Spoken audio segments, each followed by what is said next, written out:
저는 한국에서 1980년대 초에 대학을 다녔는데 제가 그때 저는 이제 불어를 전공해서 그 당시에 불어 원서도 좀 많이 읽었고 불어 소설도 많이 읽었는데 그때 우리가 한창 재미나게 읽던 불어 소설들이 이 소설 기법이라는 게 기승전결이 있잖아요. 그런데 그 기승전결을 완전히 무시해버리는 소설들의 소설 기법들이 있었어요. 그리고 모든 우리 영어의 문장은 첫째 단어는 그 대문자를 쓰잖아요. 근데 그것도 소문자로 써요.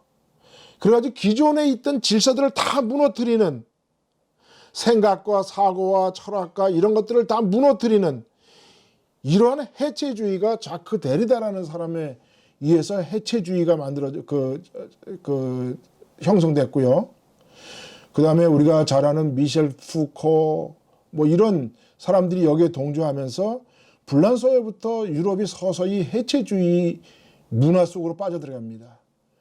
그래서 아방가르데 그러죠. 전위예술이 뭐 대세다 그러면서 뭐 건물을 질 때도 막 꾸깃꾸깃하게 짓고 뭐 이상한 모양으로 짓고 그림도 완전 형이상학적으로 그리고 뭐 사람과 동물이 뭐 서로 섞여 있는 그림을 그려가면서 뭐 현실주의적 그림이다 말이 이러면서 이 사람들의 생각과 이런 사고를 완전히 깨트려 버리는 이런 해체주의가 오늘날 이 미국뿐만 아니라 전 세계의 철학 사조를 지금 전부 다 무너뜨리고 있다는 겁니다.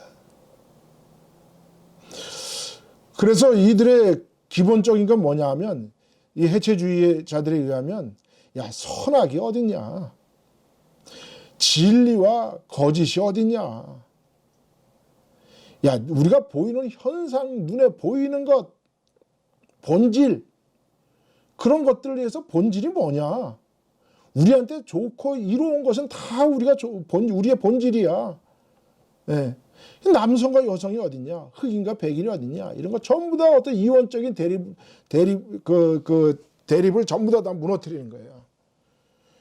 이런 고정된 우리가 가지고 있는 사회적 전통, 질서 이런 것들을 다 무너뜨리는 사고 전략이 바로 이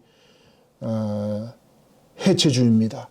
이 해체주의 철학이 이 오늘날 전 세계를 어지럽히고 있습니다. 여기에 또 분노 폭발이라는 그러한 또 사상을 가지고 온 사람이 미국에 있는데 이 사람이 누구냐 하면 사울 알렌스키라는 사람이에요. 이 사울 알렌스키는 1909년도에서 1972년도까지 사는 사람인데 미국의 급진 좌파 사상을 미국 인권 운동으로 집어넣어서 가진 것이 없는 자가 세상의 권력을 갖기 위해서는 이렇게 하라라는 그러한 책도 썼습니다. 그러면서 첫 번째 가서 통곡의 벽을 쌓고 너 자신을 위로하라. 두 번째 미쳐버린 후 폭탄을 투척하라.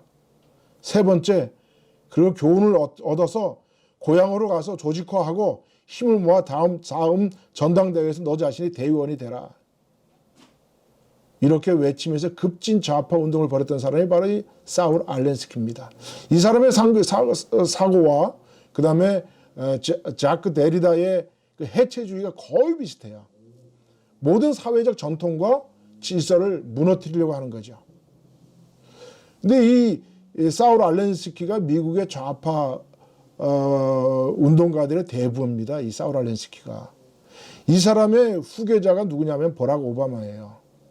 그래서 이 버락 오바마가 이 사람의 영향을 받아서 같은 또 시카고 출신이죠. 시카고를 중심으로 해가지고 빈민 운동을 구제 운동을 이끌고 오바마가 만들었던 단체 이름이 알콘이에요. 알콘. 예. 여러분 한번 인터넷 들어서 알콘이 뭔지 한번 찾아보세요. 그걸 중심으로 해가지고 오바마가 대통령이 됐습니다. 그것뿐만 아니라 오바마의 그 국무장관을 했던 힐러리 클린턴 있죠. 클린턴 대통령의 영분이었던 이 사람은 1969년인가 단지 싸움만 있을 뿐 알렌스키 모델에 대한 분석이라는 그런 논문까지 썼던 사람입니다.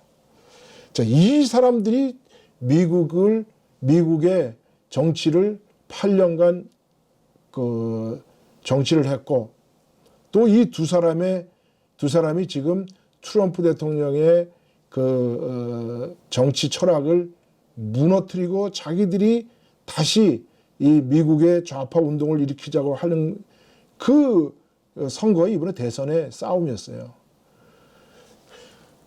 그래서 결국은 지금 조 바이든이 지금 당선자이고 아직까지 대통령 취임을 안 했지만 이 조 바이든은 어쩌면 바지사장이죠. 그 바지사장이고 그 조 바이든을 움직이는 사람, 조 바이든의 러닝 메리트였던 그 카멜라 해리스, 그 사람은 바로 이 힐러리가 키운 사람이죠. 그리고 힐러리를 뒤에서 조정하는 사람이 누구냐? 바로 버락 오바마입니다. 자, 이런 거 보면 미국 정치가 얼마나 작용화되고 썩었는지를 알 수가 있죠. 여러분 한번 생각해 보세요. 이번에 미국이 1월 6일 합동 상하원 합동회의가 열리기 전에 어떤 일이 벌어졌는지 아세요? 낸시 팔러시가 미국 하원 의장으로 다시 선출됐습니다. 그러자마자 이 낸시 팔러시가 낸 법안이 뭡니까? 미국의 성소수자들을 위한, 동성연애자들을 위해서 우리가 앞으로 남성과 여성이 구분되는 단어들을 쓰지 말자. 집에서 아버지, 엄마, 누나, 형, 뭐 이렇게 여성과 남성을 가르는 이런 말들을 절대로 앞으로 쓰지 말자라는 법안을 낸 사람이 바로 낸시 팔러시예요. 미국의 민주당이 이렇게 작용해 냈다는 거죠. 그랬더니 또 저기 어디 몬타나의 그 하원이었던 그 흑인 목사, 미국의 그 의원이죠, 목사이자. 그 사람이 무슨 감리교 목사라는데 그 사람이 아멘이 맨자가 들어가니까 앞으로 우리는 워먼을까지 써야 된다. 기도하고 나서 참 이렇게까지 이야기하는 해프닝이 벌어졌죠. 이게 다 뭐냐 하면요. 하나님을 대적하는, 하나님 말씀에 대적하는 자들의 언어라는 거죠. 그래서 우리가 그 언어들 하나하나를 잘 살펴봐야 합니다. 그래서 결국 지금 온 세상은 다시 바벨탑을 쌓아서 하나님과 대적하려는 세력과 하나님의 뜻은 그 바벨탑을 무너뜨리고 사람들을 전부 다 온 세상으로 편만하게 퍼지게 하는 그 하나님의 뜻을 이루려고 하는 사람들의 싸움이라는 거죠. 그래서 우리가 첫 번째로 미국이나 전 세계의 세계를 위해서 우리가 기도해야 할 것은 뭐냐 하면 다시 바벨탑을 쌓으려고 하는 현재 바벨탑 글로벌리스트들을 우리가 하나님이 다시 무너뜨리게 해달라고 기도를 해야 됩니다. 이 글로벌리스트들이 무너지면 중국 공산당도 무너지고요. 중국 공산당이 무너지면 이 자유민주주의가 다시 세워지고 자유민주주의가 세워지면 기독교가 다시 전 세계를 향해서 나아갈 수 있는 그런 길이 열리게 됩니다. 그래서 우리가 2021년도 새해에 첫 번째로 하나님을 대적하는 바벨탑이 무너지도록 여러분 열심히 기도해야 됩니다. 그 다음 두 번째, 국가적으로는 우리가 어떻게 기도해야 되느냐. 여러분 성경을 한번 잘 생각해 보십시오. 하나님이 왜 바벨탑을 왜 흩으셨을까요? 하나님이 바벨탑을 흩으신 뜻대로 각국이 천부 인권의 가치를 추구하는 나라들이 되도록 우리가 기도를 해야 되는 거죠. 그것이 하나님의 뜻이라는 거죠. 창세기 12장 2절에 하나님이 아브라함을 부르면서 이렇게 말씀합니다. 내가 너로 큰 민족을 이루고 내게 복을 주어 내 이름을 창대케 하리니 너는 복의 근원이 될지라. 아브라함을 불러서 큰 민족을 이룬다. 하나님이 이 제국을 이루는 것을 원치 않지만 나라들이 각 민족대로 흩어져서 그 민족들이 각각의 가지고 있는 주권을 가지고 나라를 만드는 것을 하나님께서 허락하십니다. 그래서 이 인간의 힘이 뭉쳐서 제국을 이루는 것을 막기 위해서 하나님께서는 이 열방에 세워진 많은 나라들 가운데 하나님이 세운 나라가 전 세계에서 가장 인권이 충만한 나라, 자유와 생명이 넘치는 나라, 행복이 넘치는 나라, 개인 존중과 영성이 존중되는 그런 나라로 세우기 위해서 아브라함을 불러낸 거예요. 그래서 아브라함을 통해서 나라를 만들어 국가를 만들어서 다른 모든 열방에게 하나님을 믿으면 이렇게 된다라는 것을 보이기 위해서 아브라함을 불러낸 거죠. 그 아브라함을 불러낸 목적은 무엇이냐? 인간이 힘을 가지고 하나로 뭉치는 제국을 만드는 것, 제국주의를 만드는 것. 다른 말로 표현하면 자꾸 인간들이 모여서 바벨탑을 쌓으려는 것을 막게 하기 위해서 하나님께서 아브라함을 불러내신 겁니다. 그래서 아브라함에게 민족을 이루게 하고 그 민족이 나중에 나라를 이루고 하는 것이 하나님의 뜻이죠. 그 나라가 무슨 나라입니까? 바로 아브라함을 통해서 나온 이스라엘이라는 나라입니다. 그런데 우리가 창세기 12장 2절에 보면 너는 복의 근원이 될지라, 복이라는 말이 나와요. 그래서 우리 기독교에서 복의 개념을 잘 알아야 되는데 우리는 복이다 그러면 동양적인 사고 방식에서는 복이다 그러면 뭐 돈을 많이 벌고 뭐 자녀가 많고 재산이 많고 출세하고 권력을 갖고 이런 거를 우리가 복이다라고 이야기를 하지만 성경에서의 복의 개념은 그것이 아닙니다. 우리가 성경에서 복의 개념이 창세기 1장 28절에 나오죠. 하나님 모든 6일 동안 모든 만물을 창조하시고 여섯째 날 아담과 하와를 창조하신 후에 그들에게 하나님 복을 주시며 이렇게 말씀합니다. 그들에게 이르시되 생육하고 번성하고 땅에 충만하라. 생육하고 번성하고 땅에 충만하라. 땅을 정복하라. 바다의 고기와 공중에 새어 움직이는 모든 생물을 다스리라 하시니라. 자, 복이라는 건 뭡니까? 이 사람이 가정을 이뤄서 생육하고 번성하고 땅에 충만한 것이, 땅에 충만하다는 뜻이 뭡니까? 세상 땅 끝까지 하나님을 찬양하는 자들이 꽉 차질 때까지 온 세상에 사람들이 흩어져 나가는 것을 하나님이 원하시는 거죠. 그래서 바벨탑을 쌓을 때 바벨탑을 쌓는 사람들은 하나님의 이 약속의 말씀에 져버리는 거예요. 하나님의 약속을 어기는 겁니다. 땅에 충만하라, 생육하고 번성하고 땅에 충만하라고 했는데 그것을 우리는 그렇게 하기 싫어요. 우리 흩어지지 않겠습니다. 우리는 당신처럼 될 거예요. 그래서 복이라는 것은 무엇입니까? 복은요, 생육하고 번성하고 땅에 충만하도록 우리가 열심히 살아가는 거예요. 그래서 사람이 복을 받는다라는 것은 하나님의 뜻대로 살아가는 거예요. 우리가 육신에 병이 들 수도 있습니다. 또 가난해질 수도 있어요. 재물적으로. 또 우리가 사회적으로도 뭐 땅바닥까지 떨어질 수도 있습니다. 그러나 그것은 복이라는 개념과는 아무 상관이 없어요. 왜? 오히려 내가 아픔으로 말미암아 하나님과 더 가까이 되는 삶이면 그게 오히려 복인 거죠. 아픈 것이. 내가 가진 게 많고 배운 게 많아서 교만한 삶을 살다가 지옥을 가는 것보다 가난하지만 하나님과 더 가까운 삶을 살고 하나님과 동행하는 삶을 살다가 하늘 아래 가는 거, 이게 복 아닙니까? 진정한 복이. 근데 우리는 자꾸 복의 개념을 뭐 돈이 많고 뭐 권세가 많고 명예가 높아지고 재물이 많아지고 이런 걸 복이라고 우리가 생각하면 기독교를 정말 잘못 이해하는 겁니다. 그래서 우리가 국가적으로 먼저 그 천부 인권을 중요시 여기는, 그래서 가치를 추구하는 나라들로 만들어져야 돼요. 그래서 미국의 트럼프 대통령이 2016년에 대통령이 돼서 그 유엔 연설에서 한 연설이 생각납니다. 뭐라고 이야기했냐면 모든 유엔에 참석한 지도자들에게, 각국의 지도자들에게 이렇게 이야기했어요. 나는 당신의 나라들이 어떤 방식으로, 어떤 삶의 그 방식으로 살아가는지 나는 참견하지 않는다. 그러니까 당신들도 우리나라가 살아가는 방법에 대해서 신경 쓰지 말아라.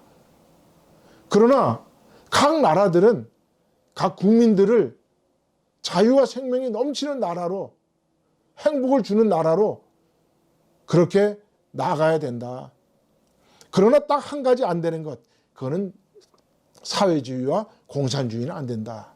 이렇게 얘기했습니다. 그 얘기를 다른 말로 표현하면 뭡니까?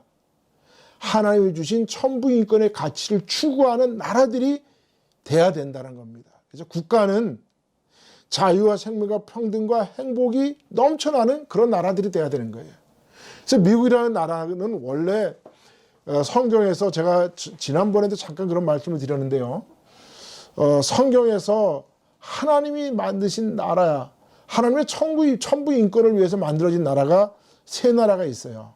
구약에는 바로 이스라엘입니다. 아까 이스라엘이라는 나라를 하나님이 어떻게 한다 그랬습니까? 하나님과 대적하는 사람들을 무너뜨리고 저들이 땅 끝까지 흩어져서 땅 끝에서도 하나님의 말씀을, 하나님의 이름을 찬양하는 그런 나라들이 생겨나야 되는데, 그렇게 되지 않고 인간들이 뭉쳐서 하나님과 대적하려고 하니까 바벨탑을 무너뜨린 것처럼, 하나님은 아브라함을 불러내서 하나님의 말씀으로, 하나님 주신 복으로 창대케 되는 그런 민족과 나라를 이루기 위해서 아브라함을 불렀다면, 그 아브라함이 세운 이스라엘이라는 나라는 하나님의 자유와 생명과 행복이 충만한 그런 나라가 돼야 되는 거죠.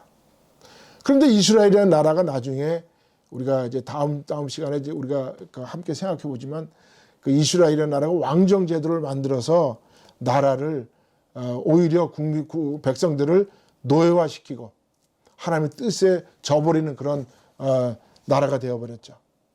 자, 그리고 자유를 가지고 이 땅에 오신 예수 그리스도의 말씀을 가지고 개인의 인권과 자유와 그 다음에 영성 존중을 위해서 세워진 나라가 1776년에 미국이라는 나라죠. 그래서 이 미국이라는 나라가 이 하나님의 말씀을 가지고 세워졌기 때문에 200년이 지난 오늘날 정말 미국이라는 나라가 전 세계 제1의 국가가 되었죠. 그것을 본받아서 1948년도에 세운 나라 대한민국이 곧 아시아의, 동양의 하나님의 말씀의 자유를 가지고 나라를 세운 나라가 바로 대한민국이라는 거죠.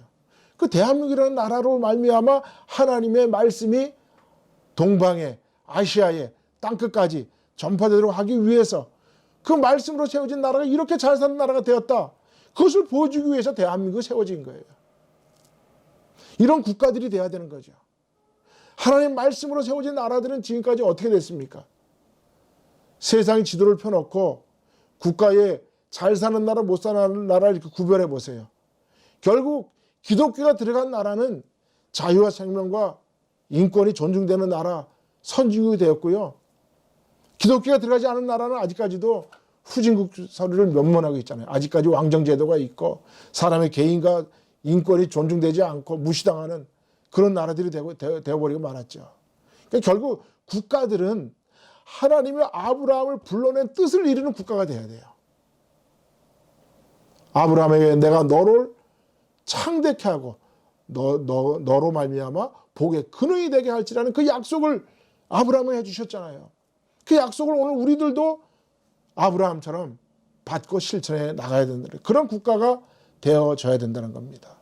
자, 세 번째로 사회적으로는 우리가 어떻게 새해에 어떻게 되기를 원하느냐, 바라느냐. 사회적으로는 거짓된 세상에 하나님의 진리의 빛이 환하게 빛나는 세상이 됐으면 좋겠어요.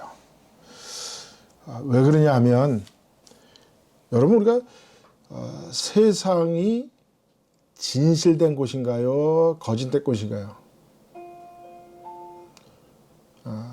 이렇게 우리가 물어보면 세상은 얼마나 좋은 데인데요. 사실 성경적으로 보면 세상은 사탄이 권세 잡은 곳입니다. 그래서 그 세상에 교회가 세워진 것은 그 어두운 세상에 하나님의 밝은 빛을 비추라고 교회가 세상에 세워진 것이죠. 그래서 우리가 이 세상을 어떻게 하면 밝게, 하나님 말씀으로 밝게 비출 것인가, 그것이 우리 믿는 자들의 사명이 되어야 되는데요. 왜 세상이 이렇게 거짓 세상으로 변하고 말하느냐. 여러분, 우리가 잘 아는 것처럼 우주 만물은 하나님의 창조의 질서로 만들어졌고 그 창조의 질서에 따라서 움직이지만 인간 세상은 사탄의 거짓된 논리로 흘러갑니다.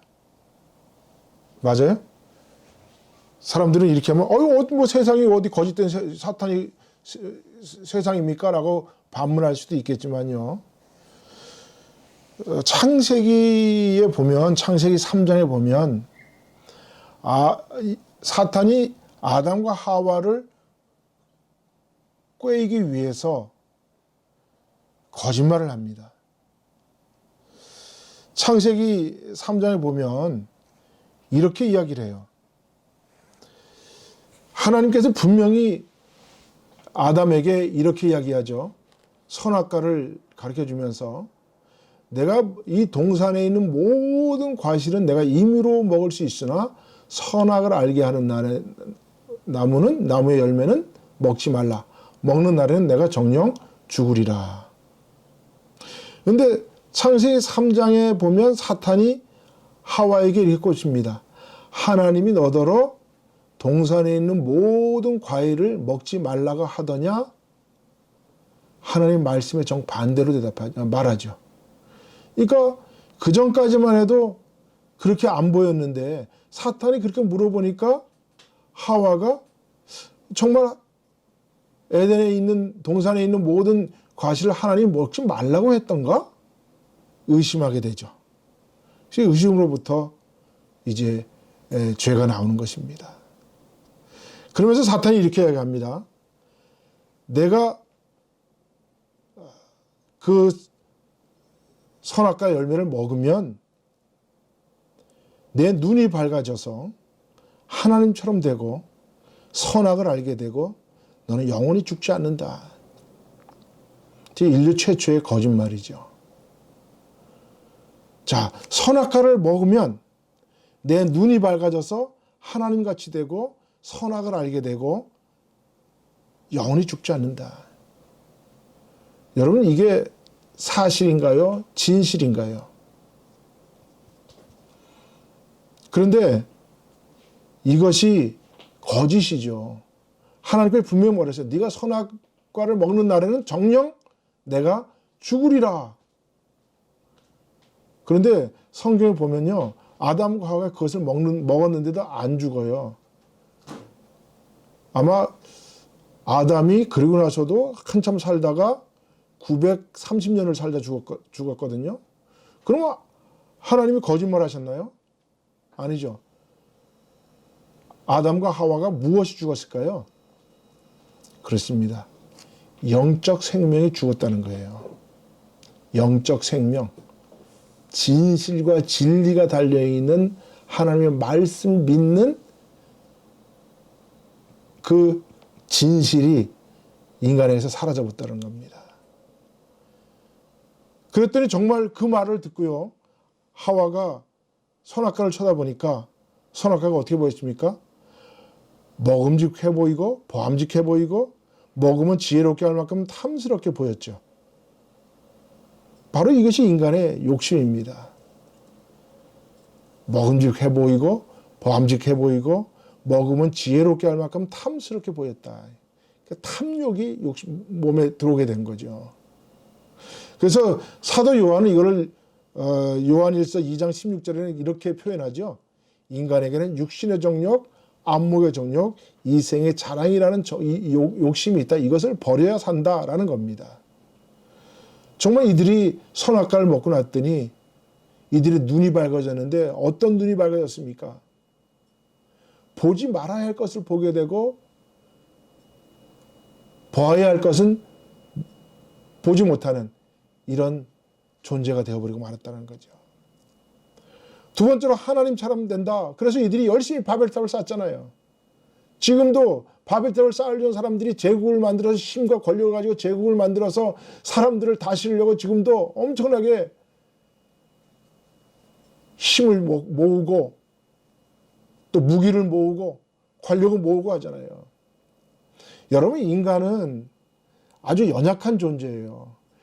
그래서 인간은 에노스라는 것을 깨달아야 진정코 하나님을 만날 수 있습니다. 그 에노스라는 뜻이 뭡니까? 에노스는 깨지기 쉬운 질그릇이다, 이런 뜻이에요. 다른 말로 표현하면 너는 죽을 수밖에 없는 존재다. 너는 유한 존재다. 우리가 나는 죽을 수밖에 없는 존재라는 걸 깨달을 때 무한한 하나님 앞에 귀의할 수가 있습니다. 그런데요, 인간은 연약한 것을 자기 스스로 알아요. 근데 그것을 거짓말로 강한 척합니다. 그러다 보니까 인간이 자꾸만 힘을 하나로 합쳐요. 여러분, 왜 동물의 왕국에서 보면 물고기 떼들이 바다에서 조그만 물고기 떼들이 떼가 모여서 엄청난 큰 몸집이 있는 것처럼 보이죠. 그렇게 작은 물고기들이 한 군데로 모이는 것을 우리가 스쿨이라 그러죠. 그래서 학교에 어린아이들이 많이 모이는 것을 우리가 학교를 영어에서 스쿨이라고 그러는 말하고 똑같은 거예요. 그 스쿨이라는 말이 결국 뭡니까? 작은 연약한 존재들이 모여서 큰 몸집으로 보여서 그 자기들을 잡아먹으려 하는 그런 포식자들의 눈을 속이는 거예요. 인간도 똑같습니다. 연약한 존재들이 힘을 합치면, 그래서 사람은 혼자 있으면 힘을 못 쓰다가도요, 누군가 옆에서 같이 힘을 합하면요, 소영웅심이 일어나가지고 죽는 사람들 모르고 싸워요. 이게 바벨탑을 쌓는 사람들의 생리입니다. 하나님같이 된다. 지금도 끊임없이 하나님같이 되려고 하나님께 도전하는 사람들이 사탄이었잖아요. 그래서 루시퍼가 뭡니까? 하나님 자리에 하나님의 영광을 보고 그 영광에 도취돼서 내가 하나님 자리에 앉겠다. 반란이 일으킨 존재가 바로 천사장 루시퍼 아닙니까? 그러니까 하나님 체계처럼 되려고 사람들에게 그 사탄이 그 영을 불어넣는 거예요. 악한 영을 불어넣는 거예요. 그래서 사람이 점점 힘을 합치면요, 사람이 악해지고 사람이 하나님처럼 되려고 하나님께 쌓는 것이 바로 바벨탑이라는 거죠. 존재인 거죠. 세 번째로 선악과를 먹게 되면 뭐가 됩니까? 선악을 알게 된다 그러죠. 선악을 알게 된다. 여기서 선악을 알게 된다는 말은 뭐냐면 내가 선악의 기준이라는 거죠.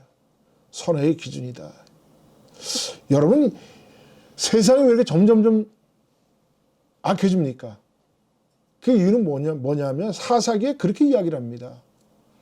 사사기 21장 마지막 절에 사사기를 닫으면서 하나님이 인간에게 경고의 말씀으로 주신 말씀이 있어요. 그게 뭐냐? 그때에 이스라엘의 왕이 없으므로 사람이 각각 그 소견에 옳은 대로 행하였더라. 이 말씀이 뭡니까? 이스라엘의 왕이 없으므로, 하나님의 말씀이 없으므로 사람들이 살아갈 수 있는 생각의 기준이 하나님께 있어야 되는데, 선악의 기준이 하나님께 있어야 되는데, 말씀에 있어야 되는데 각각이 자기의 옳은 대로 행하였더라. 내 행동의 기준, 내 생각의 기준이 하나님의 말씀이 아니고 내 자신이라는 거죠. 여러분, 오늘날 세상 보세요. 동성애자들, BLM, 안티파들, 이 사람들 하는 얘기 뭔지 아세요? 야, 이 세상에 선악이 어딨냐? 세상에 옳고 그름이 어딨냐? 다 우리가 좋은 게 좋은 거야. 좋은 게 좋은 거야. 우리 기독교인들이 잘못 알고 있는 상식 가운데 한 가지가 있어요. 그게 뭔지 아십니까? 나는 적이 없어. 나는 적이 없어. 그 말을 들으면 굉장히 옳은 말인 것 같아요. 적이 없이 산다는 것. 그런데 예수님 적이 없으셨나요? 예수님 적이 얼마나 많았습니까? 바리새인들, 제사장들, 레위인들, 로마 병사들 다 예수님의 적이었어요. 적 그리스도라 그러잖아요. 그래서 기독교인들이 나는 적이 없어 그러면요, 나는 사탄과 나는 짝이야 이 말하고 똑같은 말이에요. 우리가 옳고 그름의 분명한 판단을 내려야지요. 하나님의 공의와 정의가 어떻게 세워집니까? 선과 악을 하나님의 말씀으로 기준을 삼을 때 하나님의 공의와 정의가 세워지는 거예요. 그런데 오늘날 세상이 사탄의 세상이 되면서 사람, 야 선악이 어딨냐, 야 옳고 그름이 어딨냐. 그래서 그 PC 좌파라는 말이 나오잖아요. Political correctness. 예. 그런 이야기가 나오는 거예요. 그래서 예, 옳고 그름도 없고 선악의 기준도 없고 우리가 좋은 게 좋은 거야. 예. 이게 이런 세상에 하나님 말씀의 기준이 없는 세상이 되어 버렸다는 겁니다. 마지막으로 죽지 않는다. 여러분, 죽지 않는다는 말은 인간이 그 말을 듣고 나서부터 끊임없이 추구하는 게 어떻게 하면 사람이 죽지 않을까. 예. 그걸 말은 다른 말로 표현하면 하나님의 영생을 부정하는 거예요. 우리가 구원 받기 위해서 열심히 믿음 생활 하잖아요. 그거를 부정하는 말이에요. 죽지 않는다는 말은. 사람은 죽어야 돼요. 죽어야 저 세상으로 갑니다. 제가 그거는 이제 다음 시간에 더 깊숙이 하나님 말씀을 가지고 생각해 보려고 합니다. 자, 어쨌든 세상은 이렇게 사회적으로 거짓 세상이 되어 있다는 것을 분명히 우리가 인식을 해야 합니다. 그래서 이 거짓된 세상에, 어둠의 세상에 우리가 촛불이 언제 필요합니까? 우리가 등대가 언제 필요합니까? 등대가 낮에 필요합니까? 우리가 등불이 낮에 필요합니까? 필요 없죠. 언제 필요합니까? 캄캄할 때 필요한 거예요. 그러니까 우리가 세상에, 이 어두운 세상에 하나님의 밝은 빛을 비출 수 있는 그런 능력은 어디부터 오느냐? 바로 우리가 하나님의 말씀의 삶의 기준으로 삶을 때 하나님의 공의와 정의가 이 땅에 세워지고, 사회적으로 세상이 어두운 세상에 우리 말씀의 복음의 빛을 가지고 세상의 어두운 곳에 가서 우리가 밝은 빛을 비추는 겁니다. 그래서 사사기의, 구약의 사사기의 비극은요, 가나안을 하나님의 품으로 끌어들여야 되는데 오히려 이스라엘이 가나안화된 과정을 그린 것이 바로 사사기예요. 그래서 사사기의 마지막 말씀이 바로 이 말로 끝맺음을 맞는 겁니다. 그때 이스라엘의 왕이 없으므로 사람이 각각 그 소견에 오른 대로 행하였더라. 여러분, 그래서 우리가 사회적으로 올해는, 새해에는 이렇게 기도하시기 바랍니다. 교회가 세상화 되어가는 것이 아니라 세상이 교회화 되어가는 그런 세상이 되어야 한다는 겁니다. 저는 그래서 이 창세기를 읽을 때 이 말씀을 깊이 묵상합니다. 인류 최초의 거짓말 4가지. 근데 한문에서요, 죄라는 말을 한번 잘 뜯어보세요. 죄. 넉 사자에다가 안일 비자가 합쳐져서 죄라는 말이 됐죠. 어떻게 성경에 이렇게, 한문은 이렇게 성경에 죄라는 표현을 잘 표현했는가? 인류 최초의 4가지의 아닌 것, 4가지가 곧 죄다. 재미있죠? 한문? 제가 한문을 가지고 성경 풀어드리는 그런 시간도 가지려고 합니다. 자, 사회적으로 우리가 교회가 세상을 향해서 밝은 빛을 비춤으로 세상이 교회화되는 그러한 세상이 되도록 우리가 기도를 해야 됩니다.